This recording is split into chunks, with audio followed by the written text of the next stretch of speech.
Bom, desculpa, eu tive que interromper abruptamente aqui porque a família chegou. E aí você sabe como é que são as coisas. Tem que parar para receber a família. Muito bem. Então, aqui na introdução, né, como eu estava considerando, o que Manuel Kant diz o seguinte: os conhecimentos a priori ainda podem dividir-se em puros e impuros. Então nós já esclarecemos que o conhecimento puro é aquele conhecimento sem nenhum elemento da experiência. E o conhecimento impuro é aquele que tem elementos da experiência. Nós podemos até assim comparar, por exemplo, com o imaginário existente, né? E o inexistente impensável, né? Então, o imaginário existente, inexistente, imaginário inexistente, seria então você imaginar algo que não existe. Ele é inexistente, mas pode ser imaginado. Por isso dizemos imaginário inexistente, ou inexistente imaginário. Porque ele não existe, mas pode ser imaginado, porque os elementos que os compõem existem. Por exemplo, como nós já citamos antes, né, em outros vídeos, né, a sereia. A sereia não existe, mas os elementos que compõem, né, o imaginário existem, que é a mulher e o peixe, né? E existe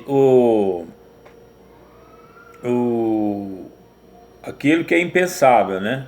O inexistente impensável. Manuel Kant propõe mais ou menos isso. Você imaginar o impensável, quando ele fala do conhecimento a priori. Por que impensável? Porque não faz parte da experiência. Elementos puros, por exemplo, quando ele fala aqui do conhecimento puro, é aquele conhecimento que não tem elementos da experiência. Isso é impossível. É como você querer imaginar algo que não existe. Então, não existe e não existe nenhum elemento da experiência nesse imaginário. Entende? Porque se você imagina uma sereia, ela não existe, mas os elementos que compõem existem. Então, esse aí seria um conhecimento impuro, porque tem elementos da experiência. Agora, o que ele propõe é você imaginar algo que não tem elementos da experiência, né? Então, isso aí é completamente impossível. Então, denomina-se conhecimento a priori puro ao que carece completamente de qualquer empirismo. Então não existe esse conhecimento a priori puro que não tenha nenhum elemento do empirismo. Entendeu? Todo conhecimento tem elementos da experiência. Assim, por exemplo, toda mudança tem uma causa. Por que você sabe que toda mudança tem uma causa? Isso é um conhecimento a priori ou a posteriori? É um conhecimento a posteriori. Porque você sabe que toda mudança tem uma causa por causa da experiência, que você percebe isso na experiência. Então é um princípio a priori, né? Mas ele disse aqui, é um princípio a priori, mas impuro, porque o conceito de mudança só pode formar-se extraído da experiência. Correto. Então, toda mudança tem uma causa, né? É um princípio a priori? Não. Olha, veja bem a contradição da frase, a contradição, veja bem. Ele diz que toda mudança tem uma causa, é um princípio a priori, mas impuro. Quer dizer, ele é a priori porque não depende da experiência. Quer dizer, a priori significa que não depende da experiência, porém impuro porque tem elementos da experiência. Porque ele diz aqui, porque o conceito de mudança só pode formar-se extraído da experiência. Ora, se o conceito da mudança só pode ser formado, extraído da experiência, como é que ele é a priori? Ele não é a priori, porque ele é extraído da experiência. Você veja a confusão? Aí o pessoal fala, é muito difícil entender Immanuel Kant. É claro, porque ele é desonesto intelectualmente falando, né? Porque a frase é autocontraditória, um parágrafo aqui é autocontraditório, né? Porque assim, toda mudança tem uma causa, né? Toda mudança tem uma causa, todo efeito tem uma causa, né? Então toda mudança tem uma causa, quer dizer, é um princípio. O princípio é a priori, não é? Como assim o princípio é a priori? Mas impuro, quer dizer, ele é a priori ou é impuro? Se é a priori, não pode ser impuro, porque ser impuro significa que tem elementos da experiência. Se tem elementos da experiência, não é a priori. Se tem elementos da experiência, é a posteriori, porque a experiência é a posteriori. Porque o conceito de mudança só pode formar-se extraído da experiência. Então o conceito de mudança só pode ser extraído da experiência, no entanto, toda mudança tem uma causa e a priori. Você percebe a contradição? Né? Então, por que essa contradição? Por que esse problema?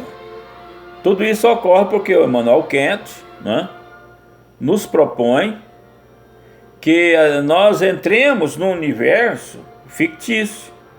É como você assistir um filme. Você vai assistir um filme e aí esse filme pressupõe, né, que você acredite que pessoas voem.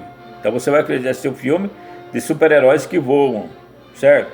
Agora, para que o filme faça sentido, você tem que entrar nessa história, né? Fazendo um pacto aí com o filme, né? A partir desse filme você vai acreditar que as pessoas possam voar, porque senão o filme não vai fazer sentido, entendeu? Você não é? Então ele está propondo a mesma coisa. Para que a obra dele faça sentido, você tem que imaginar, né, que existem coisas, que existem conhecimentos que não vêm da experiência, que existem conhecimentos a priori, que vêm com você antes da experiência. Então isso não é real, isso é fantasioso, porque todo conhecimento vem da experiência, né? Então, e ele usa essa proposição aqui, esse exemplo dele aqui, não tem nenhum sentido, porque se toda mudança tem uma causa, e ele diz que é um princípio a priori, não é. O que ele está querendo dizer que é um princípio a priori, né? Se toda mudança tem uma causa. Porque para você entender que toda mudança tem uma causa, você tem que experimentar isso. Tem que experimentar. Então ele é a priori. Que sentido é que ele é a priori? Entende? Porque para você conceber, porque já é uma concepção derivada. Porque ao observar o seu mundo físico, o mundo real, você percebe a mudança, né? Você percebe aquela mudança proposta por Heráclito, né? Tudo muda, não é? Tudo muda, né? O rio não é o mesmo, a pessoa que atravessa o rio não é a mesma, né? Você coloca uma maçã sobre a mesa, né?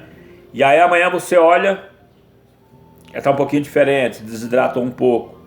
Depois de uns 4, 5 dias você olha a mesma maçã, já está diferente. Não é a mesma maçã que você colocou há 3 dias atrás. Então tá mudando, né? Daqui a pouco ela murcha, já encolhe todinha. Então está mudando. Então tudo muda. Então esse processo de mudança é percebido no mundo da percepção. Você percebe no mundo real.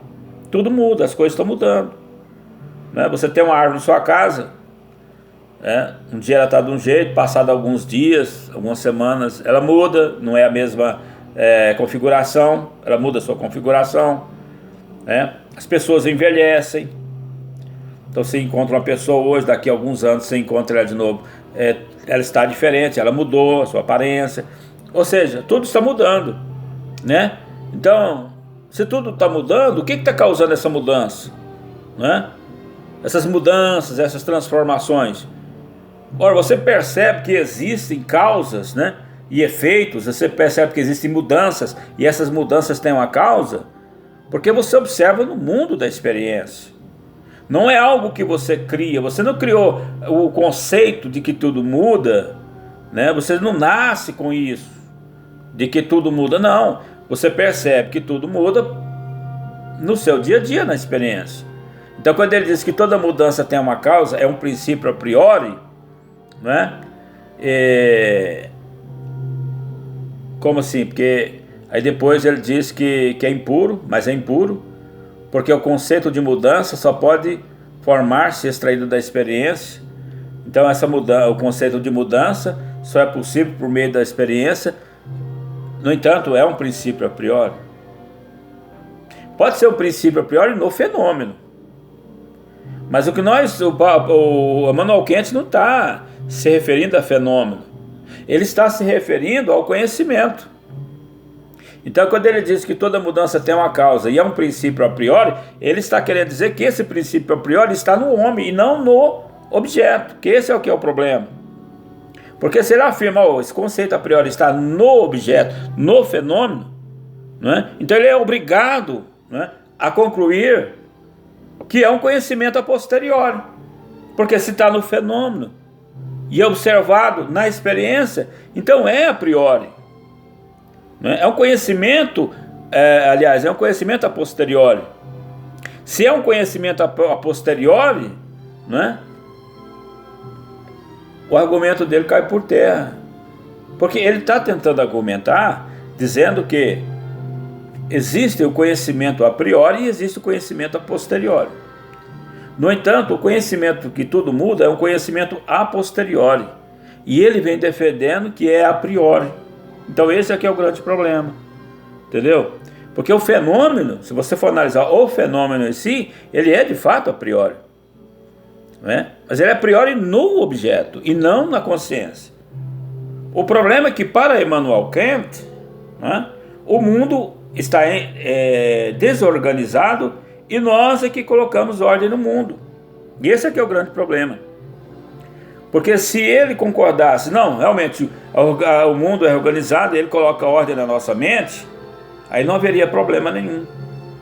O problema é que para Immanuel Kant, né, o mundo está desorganizado e nós colocamos ordem no mundo por meio da nossa consciência. Então nós temos conceitos a priori de espaço, conceitos a priori de forma, conceitos a priori de causa e efeito em nós. Mas esse conceito de causa e efeito, ele não é a priori em nós, ele é a priori no objeto. E esse aqui é o problema. Porque para Immanuel Kant existem conhecimentos a priori. E no entanto, querendo ou não, ele acaba deixando tudo que ele diz prova o contrário do que ele está afirmando. Porque tudo que ele diz prova que não existe conhecimento a priori, que todo conhecimento é a posteriori, né? Todo conhecimento é a posteriori, né? Então, quando ele usa esse exemplo aqui, né, que toda mudança tem uma causa, isso é observável no fenômeno e não é uma criação do ser humano, entendeu? Eu não estou impondo isso ao mundo fenomênico, não, é o mundo fenomênico que está impondo isso a mim. Essa realidade está sendo imposta pelo objeto, e se está sendo imposta pelo objeto, é um conhecimento a posteriori, porque eu estou, né, aprendendo que o objeto, né, tem mudanças, né, que tudo muda, e que existe o fenômeno de causa e efeito por causa do que eu estou observando no mundo fenomênico. Porque o conceito de causa e efeito que eu tenho não foi criado por mim, né? Mas foi uma consequência da observação do mundo fenomênico. Por que eu chego à conclusão de que toda causa, né? Porque diz aqui que toda causa, toda mudança tem uma causa. Por que eu chego a essa conclusão? Porque que toda mudança tem uma causa, né? Porque eu observo isso no mundo fenomênico. que eu não estou criando isso, né? Ao analisar as mudanças e as transformações no mundo físico, né? E aí eu analisar a causa dessas mudanças, é que eu chego a essa proposição de que toda mudança tem uma causa. No entanto, ele quer nos fazer crer que esse conceito é a priori em nós e não no objeto. Esse é que é o grande problema.